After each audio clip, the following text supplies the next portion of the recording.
Ao longo deste trimestre, nós estamos aprendendo ricas lições da carta do apóstolo Tiago. Já muitos ensinamentos práticos da nossa vida, do nosso cotidiano, foram apresentados.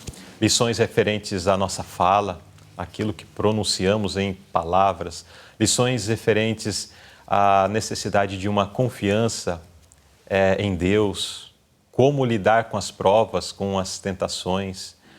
E temos visto muitos assuntos que dizem respeito, de fato, com a nossa vida prática, com o nosso dia a dia. Como lidar com essas situações? Como se portar diante de uma ou outra situação?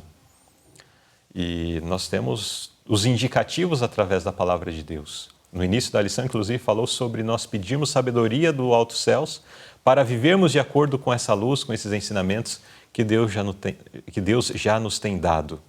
Você já tem feito uso desta sabedoria?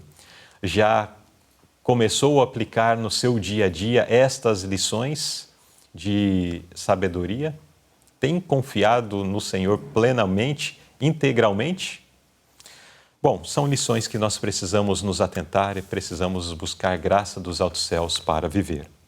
E hoje nós chegamos a uma lição cujo tema é vencendo nossos problemas de atitude. Será que diante de situações nós ainda estamos reagindo de uma forma equivocada? De uma forma diferente daquela que Deus quer que nós tenhamos? Vamos refletir sobre isso e fazer essa reflexão em base da palavra de Deus. Tiago capítulo 4, verso 7, é o verso áureo, lemos assim: Sujeitai-vos, pois, a Deus, resisti ao diabo, e ele fugirá de vós.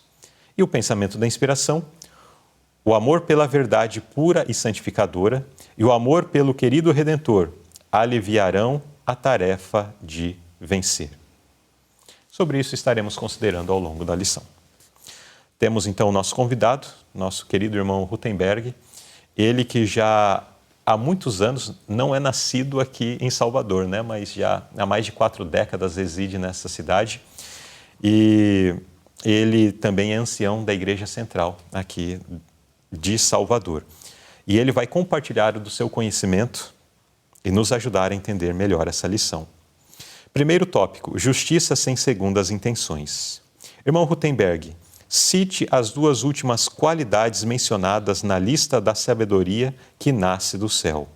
Então Pedro ele faz uma lista ali relacionada à sabedoria que nasce do céu. E o texto nos apresenta 2 qualidades. Apenas uma nota aqui: quando foi preparada a lição impressa e colocada ao texto, se tomou exatamente a última parte, mas teria sido necessário pegar um pouquinho antes do verso, né? Para que tivéssemos por completo. Então consulte aí na sua Bíblia, vale a pena você folhear a sua Bíblia, localizar esse verso para entender o todo do que está apresentado no mesmo.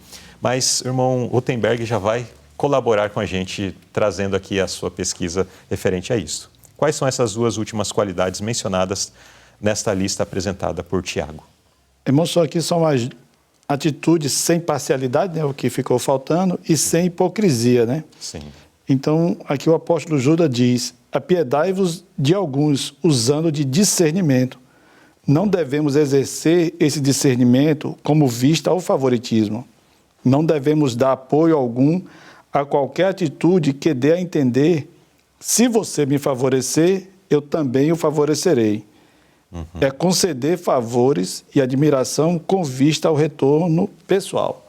Deus condena, né, que a gente venha ter essa atitude de favoritismo buscando um proveito próprio, né? Isso é condenado por Deus. Até na notinha também diz: essa atitude terrena, profana e que desagrada a Deus, né? Sim.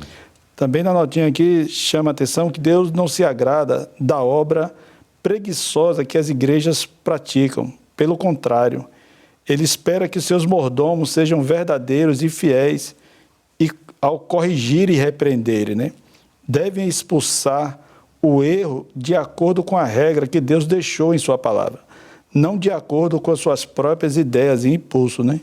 Então, sem parcialidade, sem hipocrisia, devemos lidar com as situações na igreja, né, tanto com os irmãos, como também em nossas famílias, no trabalho, para que possamos ser um cristão fiel à palavra de Deus, né? Uhum.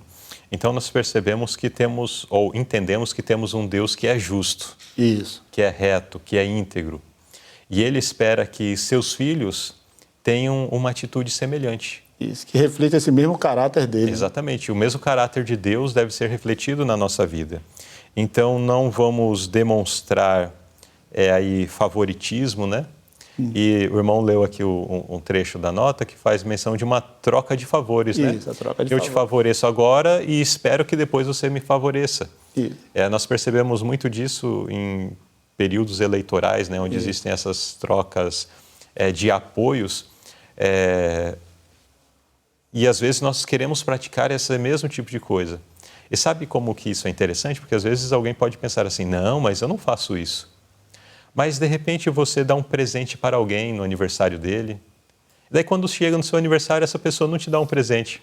Daí você fica, nossa, eu dei um presente para ela, eu fiz isso, fiz aquilo e tal. E agora que chegou a vez que eu fiz o aniversário, essa pessoa nem se lembrou de mim. Nós queremos...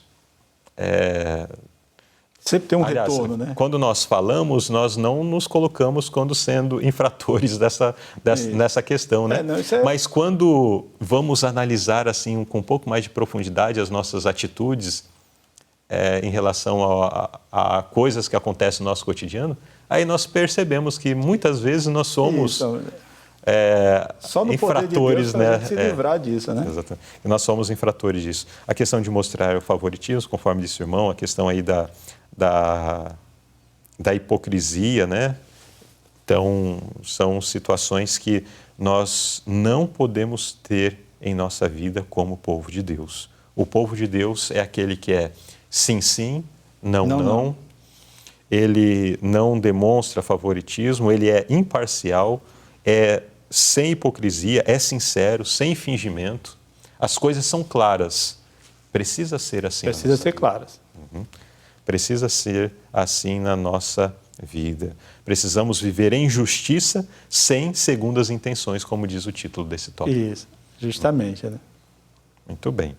Então, que possamos nos esforçar grandemente para alcançar esta qualidade em nossa vida.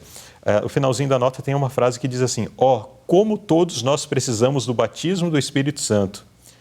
Então, sempre trabalharemos com a mente de Cristo, com bondade, compaixão e empatia, revelando o amor pelo errante enquanto odiamos o pecado com um ódio perfeito.